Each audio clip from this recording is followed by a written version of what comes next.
This channel does not promote any violent, harmful, or illegal activities. All content provided by this channel is meant for an educational purpose only. Top quality और consistent performance के लिए सिर्फ silver pumps नाम याद रखना। অন্যদিকে বাংলাদেশের খুলনা সেখানে যে ছবিটা দেখতে পাওয়া যাচ্ছে সেটা হলো ইউনুস বিরোধী মিছিল এবং এই মিছিলে খুলনা উত্তাল। তারা স্লোগান তুলছেন শেখ হাসিনার ভয় নাই, রাজপথ ছাড়ি নাই। এই স্লোগান তুলে মিছিল করলেন হাসিনার অনুগামীরা। আপনারা সেই মিছিলেরই ছবি দেখছেন এই মুহূর্তে। আওয়ামী লীগের খুলনা মহানগর শাখা এবং আওয়ামী লীগ প্রভাবিত বিভিন্ন শাখা সংগঠনগুলো একজোট হয়ে তারা এই ধিক্কার মিছিল করে।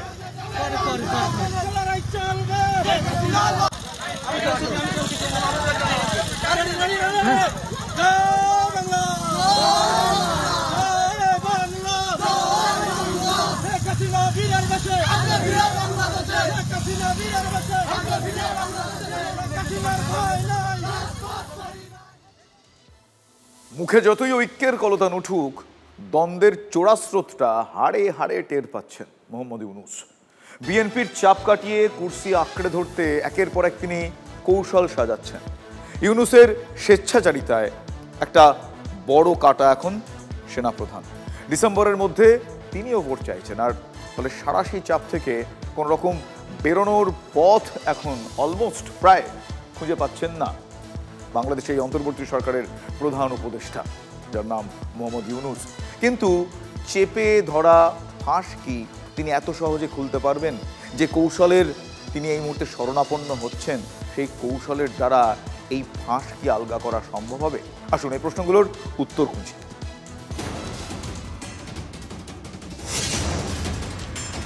দায়িত্ব নেওয়ার প্রায় 10 মাসের মাথায় বড় ফাঁড়ার মুখে মোহাম্মদ ইউনুস। চতুর্দিকে প্রতিকূল পরিস্থিতি, পদত্যাগের ধোঁয়াও তুলে দিয়েছিলেন অন্তর্বর্তী সরকারের প্রধান উপদেষ্টা। তবে তা যে এই সংকটের পরিস্থিতিতে সহানুভূতি আদায়ের চেষ্টা, তা অনেকটাই স্পষ্ট।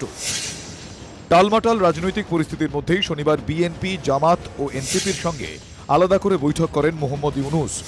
আড়ালে আবডালে অন্য কথা বললেও পদ্মা পাড়ের রাজনৈতিক দলগুলোর নেতারা প্রকাশ্যে অন্তত বলছেন তারা কেউই প্রধান উপদেষ্টার পদত্যাগ চান না।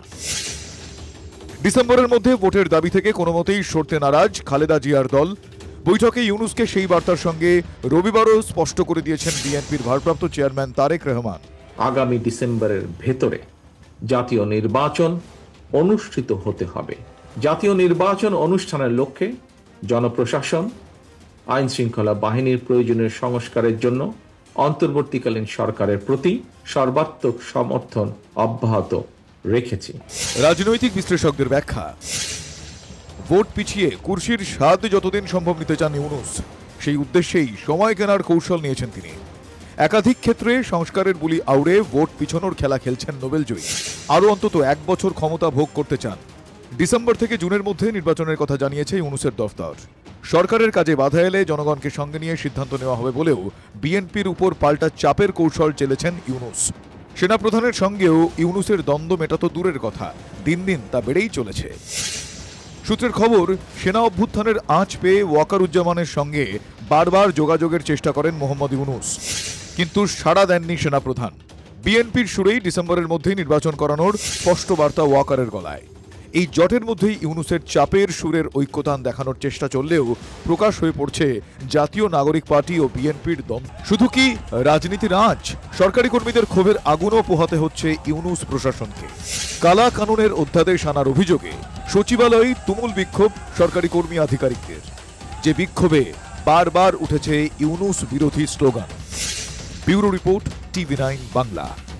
ডিসেম্বর থেকে জুনের মধ্যে ভোট হবে এমনটা ইউনুসের দপ্তর জানিয়েছে, আর এই পরিস্থিতিতেই আরও চাপ বাড়ালো BNP.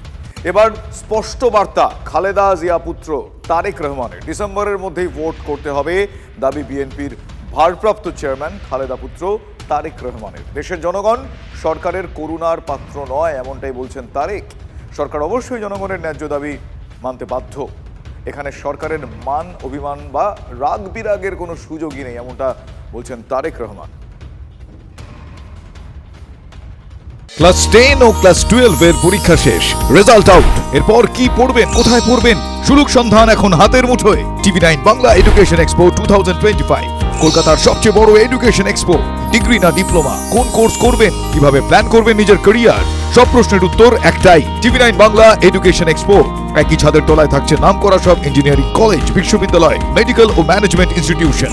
TV9 Bangla education expo 2025 31 May ও 1 জুন বোস ইনস্টিটিউটে, কলেজ মোড়, সেক্টর 5, সকাল 10টা থেকে সন্ধ্যে 7টা পর্যন্ত। এন্ট্রি একেবারে ফ্রি।